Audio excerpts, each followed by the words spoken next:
There are places in this world where the line between life and death is thin. The old lighthouse where I worked was one of those places. Standing tall on a rocky cliff, it had guided many ships to safety through the darkest nights. But its true purpose was not just to save the living, but also to guide the dead. It was a stormy night when I first took the job.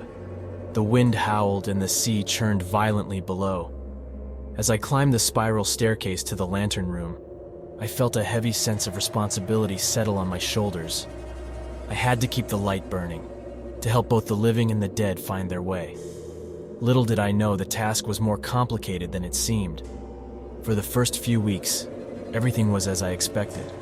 The routine of trimming the wick, cleaning the lenses, and winding the clockwork mechanism became second nature. The solitude was comforting, and I enjoyed the isolation. It gave me time to think, to reflect on my life and the choices that had led me here. But soon, the lighthouse began to reveal its secrets. It started with whispers in the wind, barely audible above the crashing waves. At first I thought it was my mind playing tricks on me, but the whispers grew louder and more insistent until I couldn't ignore them. They spoke of lost souls, trapped between worlds, seeking the light to guide them home. One night, as I stood in the lantern room, watching the beams sweep across the dark sea, I saw them. Figures, pale and ghostly, drifting toward the light. Their eyes were hollow, their faces etched with sorrow.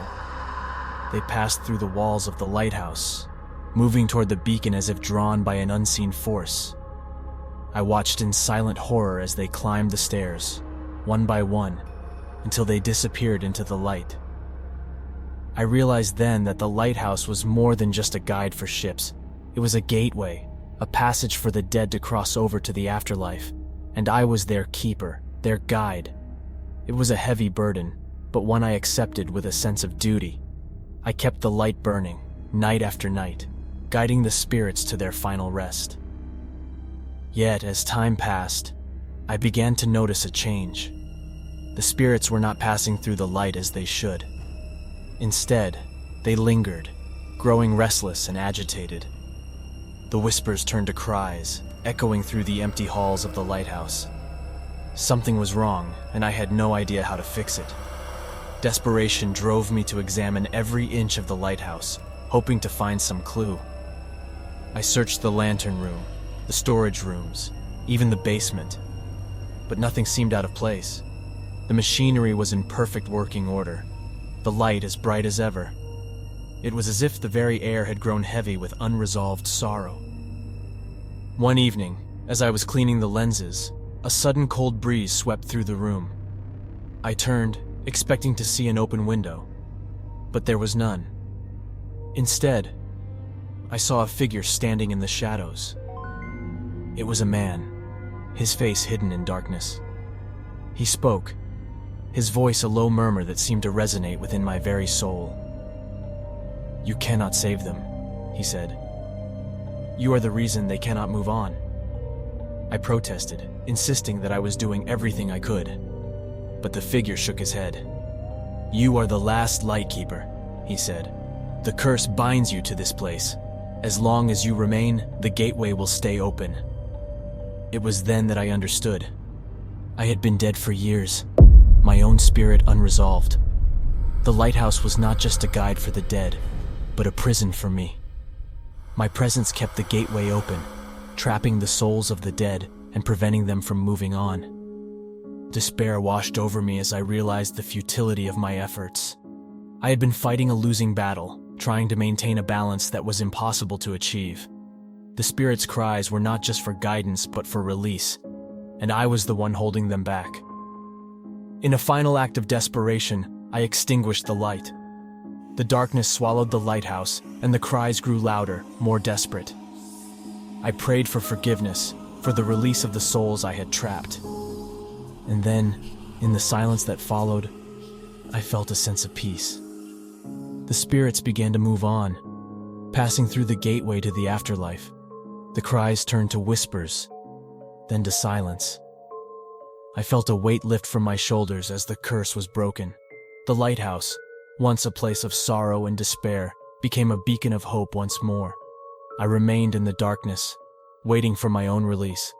The lighthouse stood silent and empty, a testament to the lives it had touched and the souls it had guided. And I, the last lightkeeper, finally found peace.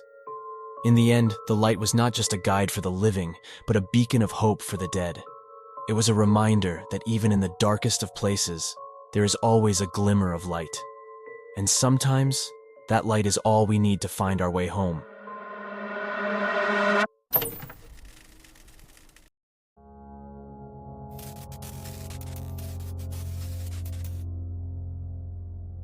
On a bright afternoon in Long Beach, my wife and I found an old house that seemed perfect for our first home. Newly married and filled with excitement, we had been searching for weeks, and this one, nestled on a tree-lined street, immediately caught our attention. The landlord, a kind woman in her late 50s, greeted us in the driveway. Her warm smile made us feel welcome as she offered to show us around. The exterior was everything we had hoped for, and I felt optimistic about what we might find inside. As we climbed the wooden stairs to the second floor, a strange feeling of dread crept over me. It started as a slight discomfort but grew stronger with each step. The stairs creaked under our weight, the sound echoing ominously in the otherwise silent house. Halfway up, a cold shiver ran down my spine. As we neared the top of the stairs, I saw it. Blood, smeared along the wall to my left, glistening under the dim light. I blinked hard, but it remained. Glancing at my wife, I noticed she seemed oblivious to it. When I blinked again, the blood was gone. My heart pounded, but I decided to keep quiet. We continued the tour in silence, the sense of dread never leaving me. The house itself was spacious and well-maintained. It had high ceilings, large windows, and an old-world charm that was hard to resist.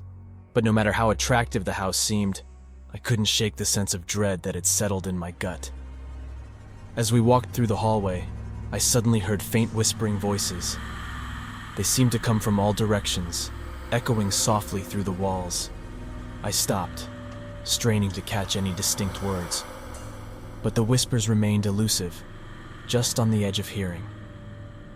They were unsettling, like the murmurs of people hidden just out of sight, discussing things they didn't want me to hear.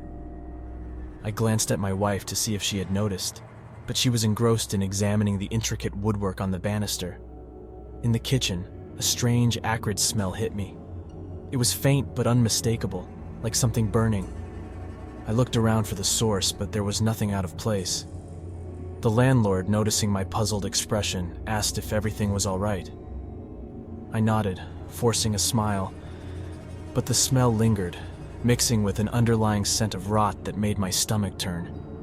It was as if something had been scorched and left to decay, hidden away somewhere in the house. Outside, I pulled my wife aside. "I don't like this place," I said quietly. "We should keep looking."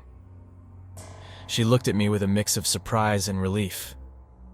"What didn't you like about it?" she asked, curious if I had felt something similar. I hesitated, glancing back at the house. "You're going to think I'm crazy," I began. "But the staircase gave me the creeps. I had this weird feeling like something terrible happened there. And I saw something." Her eyes widened in shock. "What did you see?" I took a deep breath. Blood, smeared along the wall. It looked fresh, but then it was gone. And there were these voices, whispering, and a strange smell in the kitchen. She stared at me for a moment, then said, "I saw the blood too, just before we reached the top. I thought I was imagining things, and I heard the voices just for a second. And I smelled something odd, like burning and decay." For a moment, we stood in stunned silence, both grappling with the eerie coincidences. We decided then and there that we had made the right decision to keep searching. We spent the rest of the day visiting other houses, but the unsettling experience at the old house lingered in my mind. As the sun began to set, we found a cozy cafe and decided to take a break. Over steaming cups of coffee, we discussed the places we had seen. The conversation inevitably returned to the house on the picturesque street. "I can't stop thinking about that place," I admitted. Something about it just felt wrong. My wife nodded, her expression troubled. It's weird. I've never felt anything like that before. We sat in silence for a while, each lost in our thoughts. Then my wife had an idea. Maybe we should look up the history of the house online, she suggested. See if there's any information that could explain what we felt. I agreed, and we spent the next few hours browsing the web on our phones, searching for any details we could find. It wasn't long before we stumbled upon a forum discussing haunted locations in Long Beach. One of the posts mentioned the house we had looked at, detailing a tragic event that unfolded there in the 1970s. A man had taken the life of his wife on the staircase and then vanished, never to be heard from again. To this day, nothing is known about what happened to him or where he went. The forum threads were filled with stories from previous residents who had experienced strange occurrences and an ominous atmosphere. My hands trembled as I read the stories aloud. The staircase where we had both seen the vision of blood was the very spot where the tragedy had occurred. The inexplicable feelings we had experienced now made chilling sense. As we walked back to our car, I couldn't shake the feeling that we had narrowly avoided something sinister. The house, with its picturesque exterior and charming details, concealed a dark secret that had reached out to us from the past. That night, as we lay in bed, we talked about the events of the day, our voices hushed in the darkness.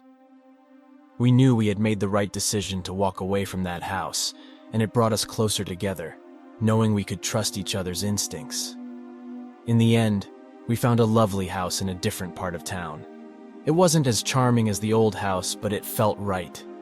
We moved in and began our new life together, grateful for the strange experience that had led us to the right decision. Sometimes late at night, I think about that house and the tragedy that took place there. I wonder if the spirits of the past still linger, seeking recognition for their untold story. And I feel a shiver of gratitude that we listened to our instincts and walked away from a place that held more than just memories. Our brush with the unseen tenant had taught us a valuable lesson. Some doors are best left unopened, and some stories are best left untold.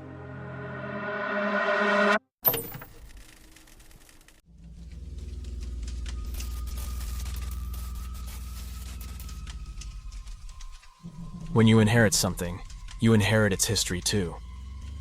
I didn't think much about that saying until I inherited Uncle George's house. The old Victorian mansion stood on the edge of town, its dark, crumbling walls covered in ivy. From the moment I stepped inside, I felt a chill, like the house had secrets it wanted to keep hidden. Uncle George loved collecting antiques, but these weren't just any old things. Each item seemed to hold onto a story. Soon after I moved in, strange things started happening. At night, I heard whispers that grew louder until I could make out words. Voices calling names, pleading for help.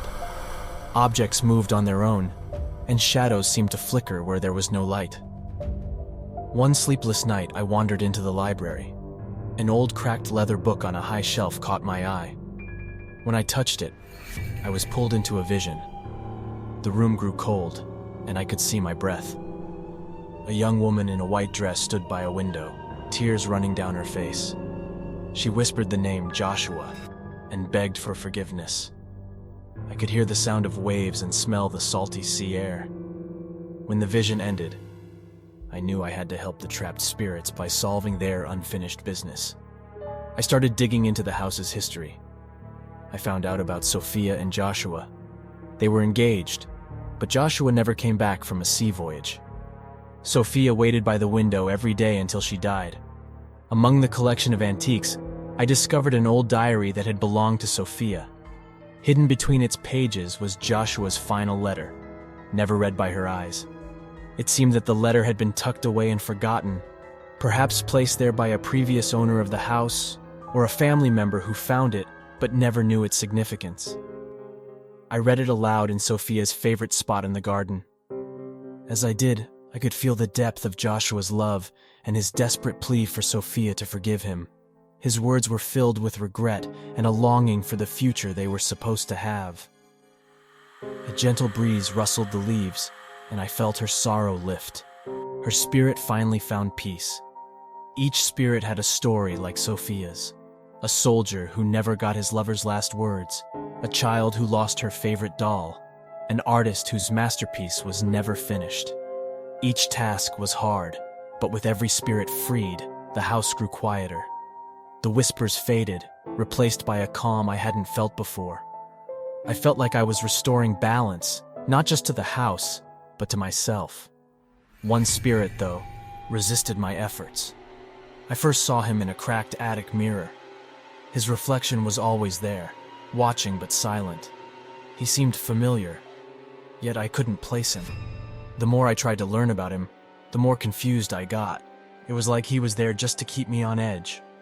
One evening, after a long day of reading old journals and letters, I fell into a restless sleep. My dreams were haunted by the silent figure from the mirror. When I woke up, I found a note on my bedside table, written in my handwriting, though I had no memory of writing it. It simply said, "Meet me in the attic." The attic was a place I avoided. It was dusty and filled with old, broken furniture. The air was thick and hard to breathe. As I climbed the creaky stairs, the temperature dropped, and I felt a presence behind me. Turning, I saw nothing but darkness.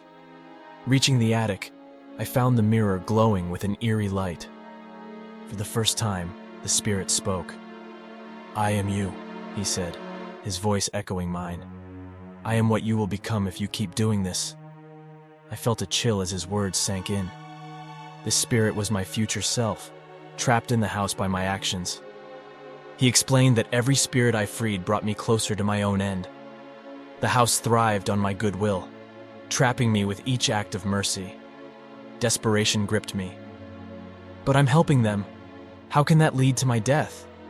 He smiled, a sad smile. "The house needs a guardian. Uncle George was the last. Now it's your turn, unless you stop." Stopping meant leaving spirits trapped, which went against everything I believed in. But the alternative was becoming another lost soul in this curse house. Faced with a choice, continue and seal my fate or save myself and abandon the spirits, I chose the spirits. Their gratitude had become my purpose. If I perished, it would be for a cause I believed in. I turned to my future self. "If this is my destiny, then so be it. I will not abandon them." He nodded. "Be ready, for the house will fight to keep you." The house's malevolence grew. Objects flew across rooms. Whispers turned to screams. Shadows reached for me. Yet amidst the chaos, I kept working. Each freed spirit felt like a victory, even as the house's grip tightened. Finally, the last spirit remained, my own. Standing before the mirror, I saw my future self one last time. He was no longer sad but peaceful, resigned to his fate. "You have chosen well," he said. "Now fulfill your final task." With trembling hands, I shattered the mirror. Shards fell to the floor, each reflecting a part of my life. As the last piece fell, a weight lifted from my soul, and I felt an overwhelming sense of release. The house grew silent, its thirst for spirits quenched. My time was near, but fear had left me. I had found peace in my purpose, and in doing so, had freed myself from the house's curse. As I lay down for my final sleep, a calmness settled over me. The spirits had found their rest, and so would I. In the end, we had all found our way home, free from the grip of the past.